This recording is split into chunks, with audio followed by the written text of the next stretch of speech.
Welcome to Monday Morning Quarterback, a weekly feature of Cannon Church. I'm Tim Ammett, the senior pastor at Cannon, and I'm your quarterback. Most of you, I'm guessing, have never heard of Bill Nunn. But Bill Nunn is a finalist for the Pro Football Hall of Fame. He'll be voted on along with others on the Saturday before Super Bowl Sunday. Bill Nunn never played in the NFL, never coached in the NFL. He was a scout for the Pittsburgh Steelers. In fact, he was the scout who helped them build a dynasty in the 70s, winning 4 Super Bowls in 6 years.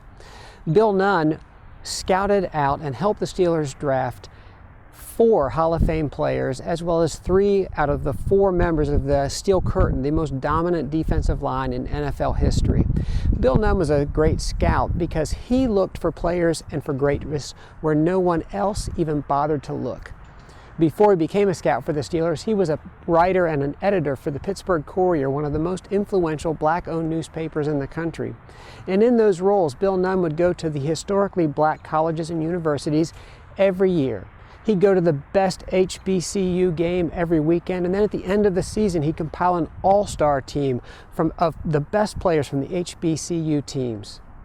Because of that deep immersion in those schools that most scouts never visited, Bill Nunn became a pipeline for the Steelers for great players who were the cornerstone of their franchise.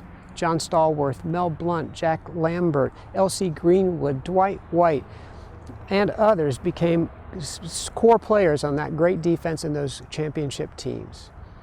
Bill Nunn saw greatness where no one else even bothered to look. This past Sunday, we continued our series, Awakening, when Christ calls us to rise. We heard a story about a man healed by Jesus, healed of a withered hand.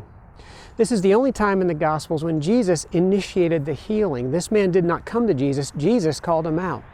They were in the synagogue for worship on a Saturday.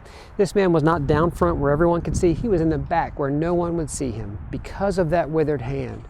Jewish men at that time prayed with their hands upraised, and so that hand was exposed every time he prayed. That's why he was in the back. But before Jesus healed him, he said to him, "Rise into the middle." He called him into the middle of that community for worship, into the middle of the kingdom of God.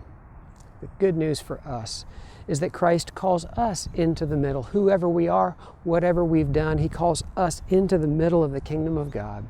And he also calls us to look at others with his eyes, to see what he sees. The person in the back, the person on the outside, called into the middle of the kingdom of love. Here's the game plan for this week, friends. Each one, see one. That's it. Each one, see one. Here's what that means. Each day this week, I want you to see one person with the eyes of Christ. Someone you normally look past, barely even see. It could be the FedEx driver who brings a package to your house, the cashier in your grocery store, the guy 2 pumps over at the QT.